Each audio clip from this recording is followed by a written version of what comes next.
Hello everyone, welcome back to YouTube channel. आज इस video में आप पढ़ने वाले हैं क्लास 10th की बुक पॉलिटिकल साइंस की चैप्टर 2 फेडरलिज्म के बारे में। फेडरलिज्म होता क्या है? फेडरलिज्म का मतलब होता है कि वर्टिकल डिस्ट्रीब्यूशन ऑफ पावर जो होता है, मतलब कि पावर्स का vertically distribution state, centre and local level पर जो होता है, इसे ही फेडरलिज्म कहा जाता है। ठीक है। वर्टिकल डिवीजन ऑफ पावर मतलब कि आपको पता ही है कि हमारी कंट्री में सेंट्रल गवर्नमेंट होती है, देन स्टेट लेवल पर गवर्नमेंट होती है एंड देन लोकल लेवल पर गवर्नमेंट होती है ना। तो उन सभी को कुछ कुछ पावर्स दी जाती है एंड उनके बीच में जो पावर्स का डिस्ट्रीब्यूशन होता है, डिवीजन होता है, उसी को फेडरलिज्म कहा जाता है। अब इस चैप्टर में हम मेनली पढ़ेंगे कि पावर शेयरिंग में फेडरलिज्म किस तरह से अपना रोल प्ले करता है। देखिए, फेडरलिज्म जो है इसका मतलब होता है अलग अलग टायर्स पर गवर्नमेंट को इस्टेब्लिश करना एंड वर्टिकली गवर्नमेंट को इस्टेब्लिश करना अलग अलग टायर्स पर, मतलब कि अलग अलग लेवल पर, एंड उनको फिर पावर्स उनको देना, प्रोवाइड करवाना। अब ऐसा क्यों किया जाता है? ऐसा इसलिए किया जाता है ताकि कोई एक गवर्नमेंट जो है या फिर कोई एक व्यक्ति काफ़ी ज़्यादा पावर्स ना ले ले। ठीक है, ताकि डिक्टेटरशिप ना हो जाए, इसीलिए पावर्स का डिस्ट्रीब्यूशन किया जाता है। ठीक है। अब इस चैप्टर के एंड में आप लोकल गवर्नमेंट के बारे में पढ़ेंगे, जो कि एक नई तरह की गवर्नमेंट बनकर सामने आई एंड लोकल लेवल पर ये बनाई जाती है। अब देखिए, फेडरलिज्म होता क्या है? फेडरलिज्म गवर्नमेंट का वो सिस्टम है जिसमें पावर्स को डिवाइड किया जाता है सेंट्रल अथॉरिटी और अलग अलग गवर्नमेंट के लेवल के बीच में। ठीक है, central government and state and local government के बीच में पावर्स का डिस्ट्रीब्यूशन। फेडरलिज्म जो है इसमें मेनली 2 लेवल ऑफ गवर्नमेंट होती है, बट अब जो 3rd लेवल है गवर्नमेंट का, की लोकल गवर्नमेंट, वो भी फेडरलिज्म में ही इंक्लूड हो गई है। ठीक है। वैसे इसमें मेनली 2 लेवल होते हैं गवर्नमेंट के। पहले गवर्नमेंट जो कंप्लीट कंट्री के लिए होती है, ऑल ओवर कंट्री पर रूल करती है। ठीक है, जो कंट्री है कंप्लीट कंट्री में कुछ जो मेन काम है, जैसे कि फॉरेन अफेयर्स को संभालना, डिफेंस को देखना, मॉनिटरी यानी कि पैसों से रिलेटेड है ना, तो ये सब कुछ जो मेन काम है ये सेंट्रल गवर्नमेंट संभालती है, देखती है। ठीक है। एंड ये जो सेंट्रल गवर्नमेंट होती है, जो भी फैसला लेती है वो ऑल ओवर कंट्री में, यानी कि 29 स्टेट्स में लागू होता है, इम्प्लीमेंट होता है। ठीक है। प्रेजेंट में 28 स्टेट्स हैं, बट कुछ टाइम पहले हमारी कंट्री में 29 स्टेट्स थे, बट नाउ जम्मू कश्मीर को एक यूनियन टेरिटरी बना दिया गया। ठीक है। तो सेंट्रल गवर्नमेंट जो है वो जो भी फैसला लेती है वो 28 के 28 स्टेट्स में इम्प्लीमेंट होता है। ठीक है। अब स्टेट लेवल पर भी गवर्नमेंट होती हैं, मतलब कि जो 28 स्टेट्स हैं उन सभी में एक एक चीफ मिनिस्टर होता है, जो कि सारा कार्यभार संभालता है, इंटरनल जो भी काम होता है वो देखता है। ठीक है। अब सेंट्रल गवर्नमेंट जो है उसके पास ज़्यादा पावर्स होती हैं एंड स्टेट गवर्नमेंट के पास थोड़ी कम पावर्स होती हैं। सेंट्रल गवर्नमेंट सारे 28 के 28 राज्यों को नहीं संभाल सकती, इसीलिए हर राज्य में एक एक स्टेट गवर्नमेंट बनाई जाती है। ठीक है। Federations are contrasted with unitary government. अब देखिए, यूनिटरी गवर्नमेंट का मतलब होता है जिसमें एक ही गवर्नमेंट हो, मतलब कि एक ही व्यक्ति के पास सारी पावर्स हो, बट हमने यूनिटरी गवर्नमेंट का अडॉप्ट नहीं किया, हमने फेडरल गवर्नमेंट का अडॉप्ट किया। काफ़ी कंट्रीज है जहाँ पर यूनिटरी गवर्नमेंट है, बट यूनिटरी गवर्नमेंट में एक ही लेवल होता है एंड उसमें एक ही व्यक्ति ज़्यादा पावर्स ले सकता है एंड वो आर्बिट्रेरीली रूल कर सकता है, निरंकुश रूप से कोई भी कानून बना सकता है जो कि लोगों के हित में ना हो। तो इसलिए यूनिटरी गवर्नमेंट को सही नहीं माना जाता डेमोक्रेसी में। ठीक है। फेडरल सिस्टम में सेंट्रल गवर्नमेंट जो है ये स्टेट गवर्नमेंट को ज़्यादा इंटरफेयर नहीं करती है। ठीक है। स्टेट गवर्नमेंट अपना अलग से रूल करती है। अब देखिए कि फीचर्स क्या क्या है फेडरलिज्म के। फेडरलिज्म के मुख्य जो फीचर्स हैं वो क्या क्या है, विशेषताएं। पहला तो ये है कि फेडरलिज्म जो होता है इसमें एक गवर्नमेंट नहीं होती, गवर्नमेंट के 2 या 2 से ज़्यादा लेवल होते हैं, यानी कि गवर्नमेंट 2 से ज़्यादा लेवल्स पर होती है। अलग अलग जो लेवल होते हैं गवर्नमेंट के, उनके जुरिस्डिक्शन यानी कि उनका अधिकार क्षेत्र भी अलग अलग होता है, मतलब कि उनको किस चीज़ में कानून बनाने का अधिकार है, तो ये चीज़ भी अलग होती है। जैसे कि सेंट्रल गवर्नमेंट को अधिकार है कि वो फॉरेन अफेयर्स को संभाले, डिफेंस को देखें, रेलवे को देखें एंड जो कि मॉनिटरी पॉलिसीज़ हैं मनी से रिलेटेड उनको देखें। ठीक है। जैसे कि डीमोनिटाइजेशन हुआ था हमारी कंट्री में जब 2016 में, तो डीमोनिटाइजेशन सिर्फ एक स्टेट में ना होके पूरे कंट्री में हुआ था। क्यों? क्योंकि वो सेंट्रल गवर्नमेंट के द्वारा लिया गया फैसला था। तो सेंट्रल गवर्नमेंट जब वो ऐसे फैसले लेती है जो कि कंप्लीट ऑल ओवर कंट्री में इम्प्लीमेंट होंगे, ठीक है। जबकि स्टेट गवर्नमेंट जो भी लॉ बनाती है वो सिर्फ उसी स्टेट में इम्प्लीमेंट होता है, ठीक है। तो central government, state government and जो लोकल गवर्नमेंट है उनका जो एरिया ऑफ जुरिस्डिक्शन है, मतलब कि उनका कार्य क्षेत्र जो है वो भी अलग अलग होता है कि उनको क्या क्या अधिकार दिए गए हैं वो भी अलग अलग होते हैं, ठीक है। इसके अलावा जो सेंट्रल गवर्नमेंट होती है उसको थोड़ी ज़्यादा पावर्स दी गई है, ठीक है। तीनों लेवल जो है गवर्नमेंट के, इनका जो जुरिस्डिक्शन है यानी कि ये किस चीज़ से रिलेटेड कानून बना सकते हैं वो कॉन्स्टिट्यूशन में स्पेसिफाई किया गया है एंड कॉन्स्टिट्यूशन में उसको लिखा गया है, ठीक है। अब देखिए, कॉन्स्टिट्यूशन का कोई भी प्रोविज़न कोई भी एक लेवल ऑफ गवर्नमेंट खुद ही चेंज नहीं कर सकती, ठीक है। जैसे कि अगर सेंट्रल गवर्नमेंट चाहे कि वो कॉन्स्टिट्यूशन का कोई भी फंडामेंटल प्रोविज़न चेंज कर दे बिना स्टेट गवर्नमेंट से कंसल्ट किए तो वो पॉसिबल नहीं है, ठीक है। कॉन्स्टिट्यूशन को अगर चेंज करना है तो स्टेट गवर्नमेंट एंड जो सेंट्रल गवर्नमेंट है दोनों की परमिशन कंपलसरी है, ठीक है। अब देखिए, अलग अलग लेवल जो होते हैं गवर्नमेंट के, उनके जो सोर्स ऑफ रिवेन्यू होते हैं, मतलब कि उनको कहाँ से पैसे प्राप्त होंगे, ठीक है, वो भी क्लियरली स्पेसिफाई किया गया है कॉन्स्टिट्यूशन में ताकि फाइनेंशियल ऑटोनॉमी को इंश्योर किया जा सके, ठीक है। नेक्स्ट है फेडरल सिस्टम। अब आप सोचेंगे कि रिवेन्यू के सोर्सेज कैसे स्पेसिफाई किए गए हैं। देखिए, सेंट्रल गवर्नमेंट जो है वो उसके लिए टैक्सेशन के अलग अलग सोर्सेज हैं, ठीक है। टैक्सेशन जैसे कि वो टैक्स के द्वारा, अब आप सोचेंगे कि सेंट्रल गवर्नमेंट क्या टैक्स लेती है। सेंट्रल गवर्नमेंट जो इनकम टैक्स होता है वो भी सेंट्रल गवर्नमेंट लेती है एंड और भी काफ़ी टैक्स वैल्यू है जो कि सेंट्रल गवर्नमेंट के पास जाती है। इसी तरीके से स्टेट गवर्नमेंट जो है वो भी अलग अलग टैक्स लेती है ना। तो इस तरीके से क्या किया गया है, ये इंश्योर किया गया है कि ये अलग अलग लेवल जो है गवर्नमेंट के, इनके लिए अलग अलग सोर्स होंगे रेवेन्यू के, ठीक है। टैक्स के द्वारा ये पैसे प्राप्त करते हैं। अब देखिए, फेडरल सिस्टम ऑफ गवर्नमेंट जो इसके दो ऑब्जेक्टिव्स होते हैं, ठीक है। फेडरल लेवल जो है हमारी गवर्नमेंट का, उसके दो ऑब्जेक्टिव है। पहला, प्रमोट करना यूनिटी को, और यूनिटी को सेफ गार्ड करना, मतलब कि हमारे देश की एकता को, अखंडता को बनाए रखना, उसको सुरक्षित बनाए रखना, सुरक्षित करना, ठीक है। सेकंड है अकोमोडेट करना रीजनल डाइवर्सिटीज़ को, मतलब कि हमारी कंट्री आपको पता है कितनी डाइवर्स है, तो हमारी कंट्री में डाइवर्सिटी जो है उसको अकोमोडेट करना, डाइवर्सिटी को जगह देना, बढ़ावा देना, ठीक है। तो उसके लिए भी फेडरल सिस्टम ऑफ गवर्नमेंट हमने डिसाइड किया। नेक्स्ट है, कौन सी चीज़ें हैं ऐसी जो कि इंडिया को फेडरल कंट्री बनाती है। देखिए, कॉन्स्टिट्यूशन ने डिक्लेयर रखा है कि इंडिया जो है ये यूनियन ऑफ स्टेट है, मतलब कि कॉन्स्टिट्यूशन ने साफ साफ कहा है कि इंडिया अलग अलग स्टेट्स का ग्रुप है, ठीक है। यूनियन है अलग अलग स्टेट्स का, क्योंकि बहुत सारे स्टेट्स से मिलकर हमारी कंट्री बनी है, कंपोज हुई है, ठीक है। इसके अलावा कॉन्स्टिट्यूशन जो है इसने प्रोवाइड किया है 2 टायर गवर्नमेंट सिस्टम, जिसमें यूनियन गवर्नमेंट होती है जिसको सेंट्रल गवर्नमेंट ही बोलते हैं। ये सेंट्रल लेवल पर होती है, नेशनल लेवल पर रिप्रेजेंट करती है हमारे कंट्री को, ठीक है। इसके अलावा स्टेट गवर्नमेंट, यानी कि हमारी कंट्री में जितने भी स्टेट्स हैं उन सभी स्टेट्स में अलग अलग गवर्नमेंट होती है। एंड आपकी इन्फॉर्मेशन के लिए मैं बता दूं कि जो यूनियन टेरिटरीज है हमारी कंट्री में, हमारी कंट्रीज़ में पहले 7 यूनियन टेरिटरीज थी, बट टुडे एट प्रेजेंट कितनी यूनियन टेरिटरीज है, 9, ठीक है। जम्मू कश्मीर एंड लद्दाख को भी ऐड कर दिया गया। अब ये जो 9 यूनियन टेरिटरीज हैं, यहाँ पर स्टेट गवर्नमेंट जो है नहीं होती। यहाँ पर क्या होता है, यहाँ पर सेंट्रल गवर्नमेंट का ही रूल होता है, ठीक है। केंद्र शासित प्रदेश बोला जाता है इनको, क्योंकि ये केंद्र के द्वारा शासित होते हैं, मतलब कि सेंट्रल गवर्नमेंट जो है उनके अंडर आती है यूनियन टेरिटरीज, ठीक है। यूनियन टेरिटरीज में स्टेट गवर्नमेंट को ज़्यादा पावर्स प्रोवाइड नहीं की जाती एंड वो सेंट्रल गवर्नमेंट के अंदर आती है, ठीक है। चलिए अब देखिए, इसमें नेक्स्ट है हमारा topic, 3rd tyre of federalism को ऐड किया गया कुछ टाइम बाद पंचायत और म्यूनिसिपैलिटीज़ की फॉर्म में।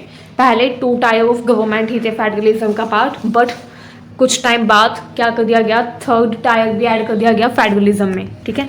वो था पंचायत एंड म्यूनिसिपैलिटीज़। अब देखिए, कॉन्स्टिट्यूशन में 3 लिस्ट होती है जो कि दी गई है, जो कि जुरिस्डिक्शन बताती है, पावर्स बताती है अलग अलग लेवल ऑफ गवर्नमेंट को, ठीक है।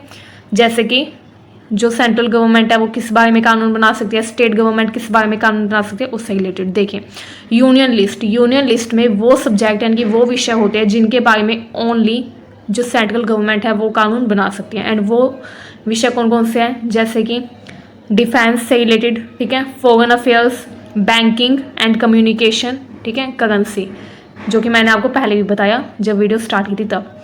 इसके अलावा स्टेट लिस्ट होती है, स्टेट लिस्ट में जो भी विषय दिए गए हैं, जो भी सब्जेक्ट दिए गए हैं, उनके बारे में कानून बनाने का अधिकार ओनली स्टेट गवर्नमेंट का होता है। ठीक है, जैसे कि पुलिस, ट्रेड, कॉमर्स, कॉमर्स का होता है व्यापार। ठीक है, एग्रीकल्चर, एग्रीकल्चर के अलावा इरिगेशन जो है यानी कि सिंचाई, ये भी स्टेट लिस्ट में इंक्लूड है। मतलब कि इरिगेशन के बारे में भी अगर कोई भी कानून या कुछ भी प्रोजेक्ट स्टार्ट करना हो तो स्टेट गवर्नमेंट ही करती है। ठीक है, अब देखिए नेक्स्ट है कॉन्करेंट लिस्ट। कॉन्करेंट लिस्ट में वो सब्जेक्ट आते हैं जिन पर state government and central government दोनों कोई भी कानून बना सकते हैं।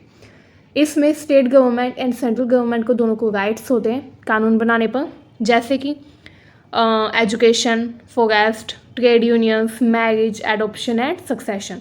सक्सेशन का मतलब होता है कि पिता की संपत्ति किसे मिलेगी, जैसे कि लेजेसी में जो संपत्ति है वो किसे मिलेगी, तो इसको सक्सेशन यानी कि उत्तराधिकार कहा जाता है। ठीक है, तो इन सब के बारे में कानून बनाने का अधिकार दोनों को है, चाहे वो स्टेट गवर्नमेंट हो चाहे वो सेंट्रल गवर्नमेंट हो। अब आप सोच रहे होंगे कि वो विषय जिनका किसी भी लिस्ट में उल्लेख नहीं है, मतलब कि वो सब्जेक्ट जिनको किसी भी लिस्ट में नहीं लिखा गया, जैसे कि आईसीटी यानी कि कंप्यूटर इंफॉर्मेशन कंप्यूटर टेक्नोलॉजी है ना, तो उनके बारे में कानून बनाने का अधिकार साफ सीधी बात है किसको होगा, सेंट्रल गवर्नमेंट को होगा। ठीक है, क्योंकि सेंट्रल गवर्नमेंट के पास ज़्यादा पावर्स हैं।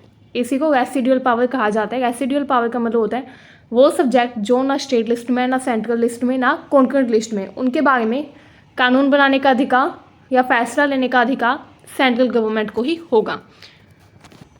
अब देखिए फेडरलिज्म कैसे किया जाता है। अब कॉन्स्टिट्यूशन जो है उसमें प्रोविजंस बने हुए हैं फेडरलिज्म के लिए कि 3 लेवल पर गवर्नमेंट होगी एंड तीनों के अलग अलग जुरिस्डिक्शंस होंगे, अधिकार क्षेत्र होंगे एंड तीनों के अलग अलग सोर्स ऑफ रिवेन्यू होंगे ताकि तीनों की ऑटोनॉमी बनी रहे। अब फेडरलिज्म की जो सक्सेस हुई है इंडिया में, यानी कि फेडरलिज्म जो इंडिया में सफल हो पाया, वो क्यों हो पाया, क्योंकि इंडिया में डेमोक्रेसी है। डेमोक्रेटिक पॉलिटिक्स के कारण ही इंडिया में फेडरलिज्म सक्सेसफुल हो पाया। अब देखिए हमारा नेक्स्ट टॉपिक है लिंग्विस्टिक स्टेट। लिंग्विस्टिक स्टेट का मतलब होता है हमारे जितने भी स्टेट्स हैं उन सभी में अलग अलग लैंग्वेज है, जैसे कि पंजाब में पंजाबी बोलने वाले लोग रहते हैं, गुजरात में गुजराती बोलने वाले लोग रहते हैं, बिहार में बिहारी बोलने वाले लोग रहते हैं, है ना। तो ऐसे लैंग्वेज के आधार पर क्या हुआ था, जब हमें आज़ादी मिली तो हमने डिसाइड किया कि हम लैंग्वेज के बेसिस पर स्टेट बनाएंगे। फर्स्ट स्टेट जो कि लैंग्वेज के बेसिस पर बना था वो था आंध्र प्रदेश, 1952 में बना था तेलुगु लैंग्वेज के बेसिस पर। ठीक है, अब 1947 में क्या हुआ, आज़ादी मिली थी हमको, आपको पता ही है। एंड आज़ादी मिलने के बाद हमारे सामने सबसे बड़ा सवाल था कि हमको बाउंड्रीज़ क्रिएट करनी है, क्योंकि इंडिया एंड पाकिस्तान अलग अलग हो गए थे, तो हमको बाउंड्रीज़ बनानी थी एंड हमको अलग अलग स्टेट्स भी क्रिएट करने थे, क्योंकि 1947 से पहले ब्रिटिशर्स ने स्टेट क्रिएट किए हुए थे अपनी कन्वीनियंस के आधार पर, कि उनको अपने एडमिनिस्ट्रेशन के फ़ायदे के लिए उन्होंने खुद ही कोई भी बाउंड्री खींच दी थी, जो ब्रिटिशर्स थे उन्होंने। ठीक है, तो एडमिनिस्ट्रेटिव कन्वीनियंस के आधार पर बनाया गया था अलग अलग स्टेट्स को बिफोर 1947। बट 1947 के बाद हमने डिसाइड किया कि हमको नए स्टेट्स क्रिएट करने होंगे एंड 1956 में 14 स्टेट्स एंड 6 यूनियन टेरिटरीज बनाई गई। ठीक है, स्टेट रीऑर्गेनाइजेशन कमीशन बनाया गया 1953 में एंड 1956 में फाइनली कंप्लीट हमने अपना काम किया एंड हमने 14 स्टेट एंड 6 यूनियन टेरिटरीज उस टाइम पर बनाई गई। ठीक है, अब हमने सोचा कि वो लोग जहाँ पर वो लोग वहीं पर गए जहाँ पर एक लैंग्वेज के बोलने वाले लोग हैं, वहीं पर उसी लैंग्वेज के आधार पर स्टेट बना दिया जाए। तो हमने ये डिसाइड किया, तो वो जगह जहाँ पर बिहारी बोलने वाले लोग रहते थे वहाँ पर बिहार बना दिया गया। तेलुगु बोलने वाले जो लोग जहाँ पर रहते थे वहाँ पर आंध्र प्रदेश बना दिया गया। तो ऐसे हमने लैंग्वेज के बेसिस पर स्टेट को बनाया, जो हमारी गवर्नमेंट थी उन्होंने। ठीक है, एंड ये क्यों किया गया, ये इसलिए किया गया ताकि एक लैंग्वेज बोलने वाले लोग, सेम लैंग्वेज बोलने वाले लोग एक ही स्टेट में रह सके। जैसे हरियाणा में सारे हरियाणवी लैंग्वेज बोलने वाले लोग रहते हैं। अब आप समझ गए, जैसे कि एक जगह है वहाँ पर गुजराती बोलने वाले, बिहारी बोलने वाले, हरियाणवी बोलने वाले, सारी लैंग्वेज बोलने वाले थोड़े थोड़े लोग रहते हैं, तो वो लोग एक दूसरे की भाषा को समझ नहीं पाएंगे, है ना। ये तो आप भी जानते हैं। मान लो हम अगर लैंग्वेज के आधार पर स्टेट ना बनाते तो क्या समस्या होती, तो ये समस्या होती कि एक जगह पर अलग अलग लैंग्वेज के लोग माइनॉरिटी में होते एंड वो एक दूसरे की लैंग्वेज को समझ ही नहीं पाते एंड काफ़ी अलग फील होता। बट हमने क्या किया, हमने लैंग्वेज के आधार पर स्टेट बनाया कि पंजाब में पंजाबी बोलने वाले लोग रहेंगे, गुजरात में गुजराती बोलने वाले लोग रहेंगे, हरियाणा में हरियाणवी लैंग्वेज बोलने वाले लोग रहेंगे। तो इसका फ़ायदा ये हुआ कि वो लोग एक दूसरे के साथ कन्वीनियंस फील करने लग गए ठीक है, उनको एक दूसरे के साथ कोई प्रॉब्लम नहीं हुई, सेटल होने में उन्हें कोई दिक्कत नहीं हुई। ठीक है, तो फ़ायदा हुआ था। अब देखें, जैसे जैसे डिमांड बढ़ गई थी स्टेट्स के फॉर्मेशन को लेकर, एंड लीडर्स जो थे उन्होंने आज़ादी से पहले सोचा था कि लैंग्वेज के बेसिस पर स्टेट बनाएंगे, बट आज़ादी के बाद काफ़ी ज़्यादा वॉयलेंस हुए। जब हमारी कंट्री का पार्टीशन हो गया तो काफ़ी ज़्यादा वॉयलेंस रहे, एंड काफ़ी वो टाइम था काफ़ी डिफ़िकल्टीज़ वाला। तो जो नेशनल लीडर्स थे वो काफ़ी डरे हुए थे कि कहीं अगर लैंग्वेज के आधार पर हमने स्टेट को बनाया तो कहीं डिसइंटीग्रेशन ना हो जाए कंट्री का। ठीक है, कहीं दोबारा से हमको पार्टीशन फील ना करना पड़ जाए। तो इसीलिए हमारे लीडर्स ने सोचा कि अभी हम लैंग्वेज का इशू नहीं उठाते, एंड अभी लैंग्वेज के बेसिस पर स्टेट नहीं बनाते। इसीलिए स्टेट को लैंग्वेज के आधार पर आज़ादी के बाद नहीं बनाया गया था। काफ़ी टाइम तक सबसे पहले इलेक्शन करवाए गए, एंड उसके बाद 1952 में जब काफ़ी ज़्यादा डिमांड उठी तेलुगु लैंग्वेज के आधार पर आंध्र प्रदेश को बनाने की, तो पहला स्टेट आंध्र प्रदेश बनाया गया लैंग्वेज के आधार पर। ठीक है, एंड काफ़ी डर के वो बनाया गया था, क्योंकि हमें ये डर था कि कहीं इससे कंट्री का डिसइंटीग्रेशन ना हो जाए। ठीक है, नेक्स्ट टॉपिक है हमारा लैंग्वेज पॉलिसी। अब देखिए, इंडियन फेडरलिज्म जो है उसमें सेकंड जो सबसे बड़ी चुनौती थी वो लैंग्वेज की थी, जैसे कि मैंने आपको बताया कि लैंग्वेज के आधार पर स्टेट बनाया। ठीक है, अब लैंग्वेज के आधार पर और भी डर था। ठीक है, अब ये डर था कि कौन सी ऐसी लैंग्वेज है जिसको हम नेशनल लैंग्वेज का दर्जा दें, बट हमारी कंट्री में काफ़ी अधिक लैंग्वेज बोलने वाले लोग थे, है ना। 22 काफ़ी बड़ी लैंग्वेज हमारी कंट्री में एग्जिस्ट करती थी, अलग अलग लैंग्वेज बोलने वाले लोग। ठीक है, तो फिर ये डिसाइड किया गया कि कोई भी एक लैंग्वेज को नेशनल लैंग्वेज का दर्जा नहीं दिया जाएगा, क्योंकि इससे वॉयलेंस हो सकता है, डिसइंटीग्रेशन हो सकता है। इसलिए हमने किसी भी लैंग्वेज को नेशनल लैंग्वेज का दर्जा नहीं दिया। हालांकि हिंदी को ऑफिशियल लैंग्वेज माना गया, हिंदी को एंड इंग्लिश को। ठीक है, अब देखिए, जो इंग्लिश का यूज़ था वो 1965 में बंद कर दिया गया, क्योंकि हमने कहा, जो गवर्नमेंट थी उन्होंने कहा कि अंग्रेज़ चले गए तो अब इंग्लिश की कोई ज़रूरत नहीं है। बट फिर क्या हुआ, तमिलनाडु में काफ़ी ज़्यादा विरोध होने लग गया, एंड देश के अलग अलग हिस्सों में काफ़ी ज़्यादा प्रोटेस्ट करने लगे लोग कि इंग्लिश का यूज़ बंद नहीं होना चाहिए, क्योंकि उनको काफ़ी कन्वीनियंस फील हो गई थी इंग्लिश के यूज़ में। ठीक है, तो इसीलिए सेंट्रल गवर्नमेंट ने एक्सेप्ट करी लोगों की डिमांड, एंड उन्होंने कह दिया कि ऑफिशियल पर्पस के लिए चाहे हिंदी हो चाहे इंग्लिश हो, किसी भी लैंग्वेज का यूज़ किया जा सकता है। तब से लेके आज तक हिंदी एंड इंग्लिश दोनों का यूज़ किया जाता है ऑफिशियल लैंग्वेज के तौर पर। एंड अब इतनी सुविधा कर दी गई है लैंग्वेज को लेकर कि अगर आप किसी भी गवर्नमेंट जॉब के इंटरव्यू के लिए जाते हैं तो आप किसी भी लैंग्वेज में अपना इंटरव्यू भी दे सकते हैं। ठीक है, तो ऐसा इसलिए किया गया है ताकि लोगों को अपनी लैंग्वेज के आधार पर इन्फीरियर फील ना हो लैंग्वेज के कारण, ताकि उनके मन में कोई हीन भावना ना आए। अब देखिए, सेंट्रल गवर्नमेंट ने डिसाइड किया कि किसी भी एक लैंग्वेज का प्रमोशन वो नहीं करेगी, सारी लैंग्वेज इक्वल है, सारी लैंग्वेज बोलने वाले लोगों की इज्जत उतनी ही है। ठीक है, सभी लोग रिस्पेक्टेड है चाहे वो कोई भी लैंग्वेज बोलते हो। तो इसलिए हमने किसी भी लैंग्वेज का प्रमोशन नहीं किया, एंड हिंदी लैंग्वेज को सभी लोगों को इम्पोज नहीं किया। ठीक है, हिंदी लैंग्वेज को सभी लोगों के ऊपर इम्पोज नहीं किया। वो स्टेट जहाँ पर दूसरी लैंग्वेज बोलने वाले लोग रहते थे वहाँ पर भी हिंदी को ज़्यादा प्रमोट नहीं किया, क्योंकि इससे डर था कि कहीं डिसइंटीग्रेशन ना हो जाए। ठीक है, एंड इसका फ़ायदा क्या हुआ, इसका फ़ायदा ये हुआ कि हमारी कंट्री में काफ़ी अच्छे से तब से लेके आज तक काफ़ी अच्छे से व्यवस्था चल गई है। अब देखिए, हमारा नेक्स्ट टॉपिक है सेंटर स्टेट रिलेशन। जैसा कि आपको पता है कि आज़ादी के बाद जब 1950 में इलेक्शंस हुए थे, 1951 एंड 1952 में जब फर्स्ट जनरल इलेक्शन हुए, तो कांग्रेस सबसे बड़ी पार्टी थी एंड ओपोजिशन के रूप में कम्युनिस्ट पार्टी थी। उस टाइम पर रूलिंग पार्टी एंड जो ओपोजिशन पार्टी थी उन दोनों का रोल कांग्रेस ने ही प्ले किया, क्योंकि पार्टीज़ काफ़ी कम थी उस टाइम पर। ठीक है, बट धीरे धीरे पार्टीज़ की संख्या बढ़ने लग गई। 1990 में क्या हुआ, काफ़ी ज़्यादा रीजनल पॉलिटिकल पार्टीज़ का राइज अप होने लग गया, एंड 1990 के बाद ही एरा आया कोलिशन गवर्नमेंट का सेंटर में। कोलिशन गवर्नमेंट क्या होती है आपको पता ही होगा, आई होप। अगर आपको नहीं पता तो मैं बता देती हूँ। जब पार्टीज़ हार जाती हैं, बहुत सारी पार्टीज़, तो वो एक साथ मिलकर अपना एक गठबंधन बना लेती हैं। क्या बना लेती है? अपना एक गठबंधन, एंड ओपोजिशन के रूप में काम करती हैं। ठीक है, तो एक रूलिंग पार्टी होती है एंड वो पार्टीज़ जो हार जाती है वो एक साथ आकर गठबंधन बना लेती है, कोलिशन गवर्नमेंट जिसे कहा जाता है हिंदी में गठबंधन सरकार। ठीक है, अब देखें, वो पार्टीज़ जिनको क्लियर मेजॉरिटी नहीं मिलती वो कोलिशन गवर्नमेंट बनाती है, अपना एक अलायंस बना लेती है। ठीक है, अब इससे क्या हुआ, एक नया कल्चर स्टार्ट हुआ पावर शेयरिंग का and respect for autonomy of state government, यानी कि स्टेट गवर्नमेंट की ऑटोनॉमी की रिस्पेक्ट करने का एंड पावर शेयरिंग का एक नया कल्चर चला। ठीक है, अब देखिए फेडरल पावर शेयरिंग जो है वो काफ़ी इफेक्टिव है आज के टाइम में। ठीक है, बट ये कुछ टाइम पहले इफेक्टिव नहीं था जब हमारा कॉन्स्टिट्यूशन फोर्स में, यानी कि जब हमारा कॉन्स्टिट्यूशन इम्प्लीमेंट हुआ था। नेक्स्ट टॉपिक है डिसेंट्रलाइजेशन इन इंडिया।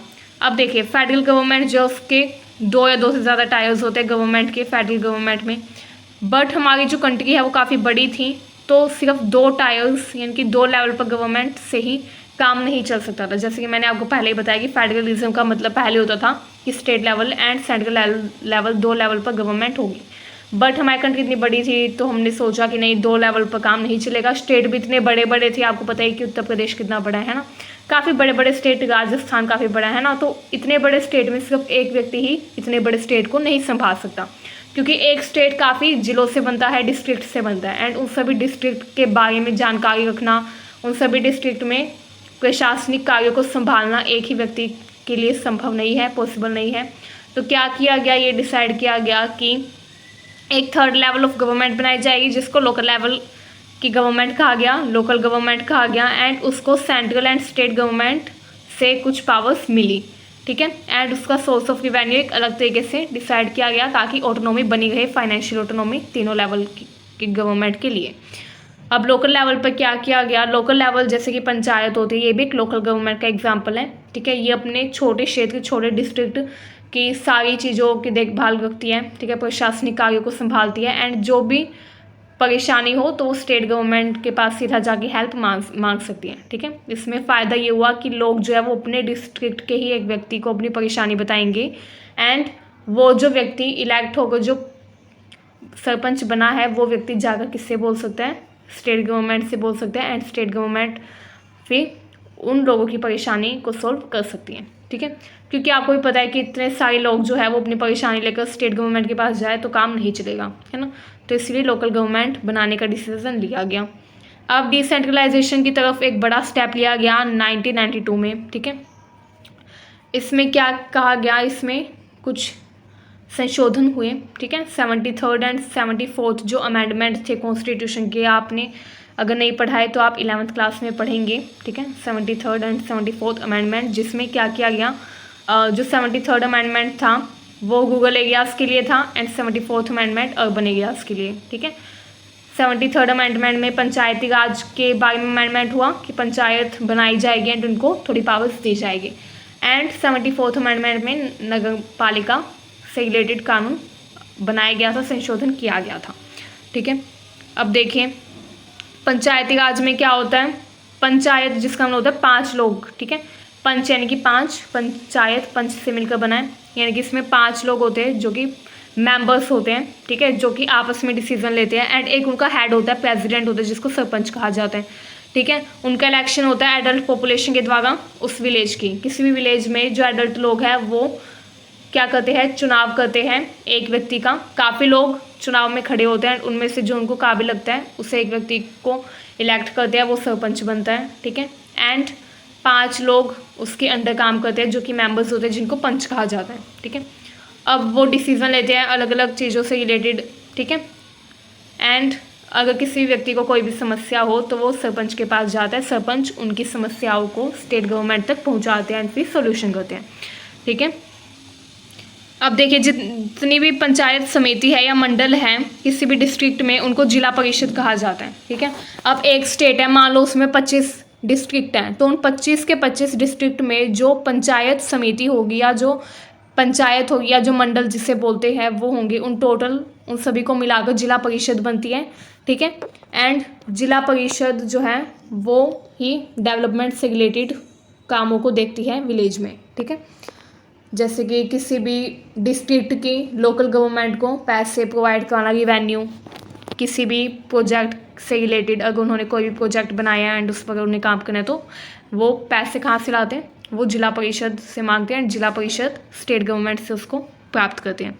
अब देखिए लोकल गवर्नमेंट जो है ये अर्बन एरियाज़ में भी होती है, बड़ी बड़ी सिटीज़ में होती है, जैसे कि म्यूनिसिपल कॉर्पोरेशन है ना। ये जो लोकल गवर्नमेंट का नया तरीका है ये काफ़ी बड़ा एक्सपेरिमेंट था डेमोक्रेसी के लिए। एंड इंडिया ही ऐसी कंट्री है जहाँ पर 3 टायर ऑफ फेडरलिज्म यानी कि 3rd लेवल भी बनाया गया है फेडरलिज्म का, है ना। तो ये काफ़ी बड़ी बात है क्योंकि इंडिया काफ़ी बड़ी कंट्री है, इसलिए 3rd लेवल की हमको ज़रूरत पड़ी। अब ये जो मैंने आपको पहले बताया था कि अर्बन एरियाज़ में भी होती है जहाँ पर MLA होते हैं, ठीक है, म्यूनिसिपल कॉर्पोरेशन, नगर पालिका के नाम से वहाँ पर लोकल गवर्नमेंट को जाना जाता है, ठीक है। तो आई होप आपको ये वीडियो अच्छी लगी। Thank you for watching this video and हमारे चैनल को सब्सक्राइब करना बिल्कुल ना भूलें। Thank you so much.